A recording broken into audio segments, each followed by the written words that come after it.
अस्सलामुअलैकुम वरहमतुल्लाहि वबरकातुह। मैं आप तमाम सामीन व नाज़रीन का इस्तकबाल करता हूँ आपके अपने ही यूट्यूब चैनल उर्दू एकेडमी पर।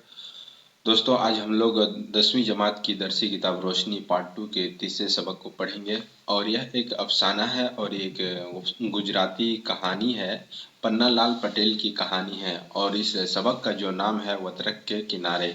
एक सबक का नाम है वतरक के किनारे और ये गुजराती कहानी है जिसका उर्दू में तर्जुमा किया गया है।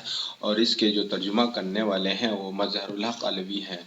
कौन है? मजहरुल हक अलवी। अब आइए हम लोग आज की जो कहानी है वतरक के किनारे, इस कहानी का हम लोग मुख्तसर सा खुलासा जानने की कोशिश करते हैं। दरअसल कहानी की शुरुआत कुछ इस तरह से होती है। यह एक गुजराती कहानी है जिसके मुसन्निफ पन्ना लाल पटेल हैं। इस कहानी की शुरुआत कुछ इस तरह होती है कि वतरक एक नदी है जो गुजरात से होकर गुजरती है।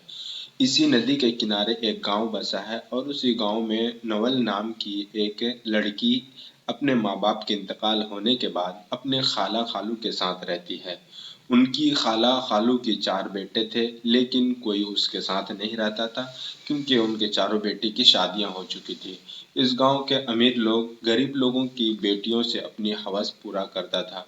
ये जो गांव था वतरक के किनारे, इस गांव में ज्यादातर बड़े घराने के लोग रहते थे और वो लोग अपनी हवस जो पूरी करते थे, अपनी ख्वाहिश जो पूरी करते थे, गांव के जो कमतर लोग होते थे उनसे आके अपनी हवस और अपनी ख्वाहिश को पूरा किया करते थे। वतरक की एक शादी हो चुकी थी।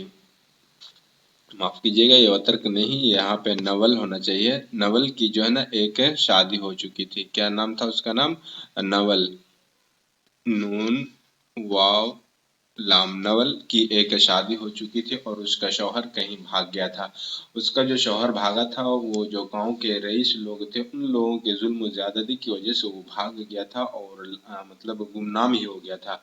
उसकी दूसरी शादी हुई थी और वह उसी के साथ जिंदगी गुजर रही थी। एक मर्तबा गांव के मुखिया से उनकी लड़ाई हुई थी। उसने मुखिया को कत्ल कर दिया और अपने गांव से जंगल की तरफ भाग गया और हमेशा के लिए गुम हो गया।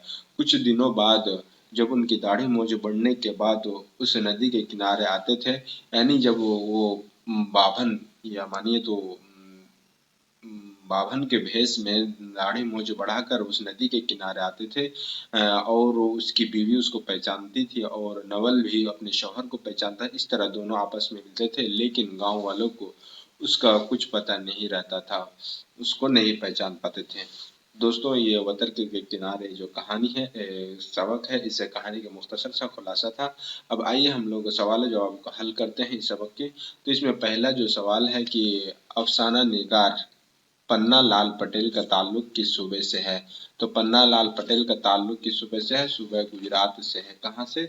सूबे गुजरात से। इसी तरह दूसरा सवाल है, अफसाना की सिन्फ से अपनी वाकफियत का इजहार कीजिए। अफसाना अदब की एक नसरी सिन्फ है। लुगत के एतबार से अफसाना छोटी कहानी को कहते हैं, झूठी कहानी को कहते हैं, क्योंकि अफसाना जो होता है वो किसी हकीकत कहानी पर मबनी नहीं होता है बल्कि झूठी कहानी होती है। लेकिन अदबी इस्लाह में लोग कहानी की ही एक किस्म है।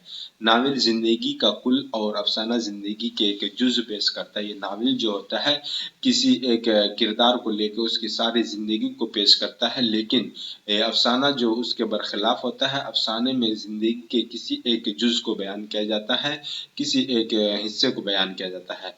अफसाना को कहानी भी कहा गया है। अफसाना दरअसल एक ऐसा किस्सा है जिसमें किसी एक वाक़या या जिंदगी के किसी अहम पहलू को इख्तिसार और दिलचस्पी से तहरीर किया जाता है।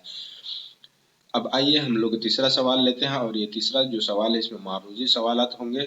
इसमें पहला सवाल है, वतरक जो कहानी है ये किस सिन्फ के एतबार से क्या है? तो ये सिन्फ के एतबार से क्या है? तो ये अफसाना है। क्या है? एक अफसाना है, सिन्फ के एतबार से अफसाना है। इसी तरह दूसरा सवाल है कि वतरक किस की लिखी हुई कहानी है या अफसाना है? तो वतरक किसकी लिखी हुई कहानी अफसाना है? तो पन्ना लाल पटेल की है। इसी तरह तीसरा सवाल है, वतरक किस अफसाना वतरक का अफसाना जो है किस जुबान में लिखी गई है? तो वतरक अफसाना जो लिखी गई है वो किस जुबान में? गुजराती जुबान में। वतरक कहानी के तर्जुमा निगार कौन है? तो मजहरुल हक अलवी कौन है? मजहरुल हक अलवी। इसी तरह वत्रक नदी कहाँ है? तो वत्रक नदी जो है ना गुजरात से होकर गुजरती है। अब अगला जो सवाल है ऑब्जेक्टिव सवाल में, वत्रक कहानी का अहम किरदार कौन है? तो अहम किरदार जो है उसका नवल है, क्योंकि सारी कहानी नवल के ही इर्द गिर्द घूमती रहती है। वत्रक कहानी में नवल की कितनी शादी हुई? तो नवल की कितनी शादी हुई थी? 2 शादी हुई थी। जो पहला शौहर था वो कहीं भाग गया था और दूसरा शौहर जो था उसने गांव के मुखिया को कत्ल करके रूपोश हो गया था, यानी जंगल में छुप गया था। नवल के शौहर ने किसका कत्ल किया था? नवल के शौहर ने जो है ना मुखिया का कत्ल किया था। किसका? मुखिया का। आपको किताब में सरपंच बोला गया है। तो दोस्तों यह था आज का छोटा सा सबक और इसका सवाल और जवाब। ये ऑब्जेक्टिव आपके इम्तिहान की हैसियत से बहुत ही अहमियत के हामिल है। आप इनको ध्यान से पढ़ें और समझने की कोशिश करें। तो आज के लिए इतना ही, फिर मिलते हैं हम लोग एक दूसरे वीडियो के साथ। तब तक के लिए दीजिए आप हमें इजाज़त, और मेरे इस यूट्यूब चैनल को भी आप लोग लाइक करें, सब्सक्राइब भी करें और अपने दोस्तों को भी शेयर करें, ताकि हमें और भी सबकों को लाने में या अपना और भी सीरीज को लाने में हमें मोटिवेशन मिल सके, हमारी हौसला अफजाई हो सके। अस्सलामु अलैकुम व रहमतुल्लाहि व बरकातुहू।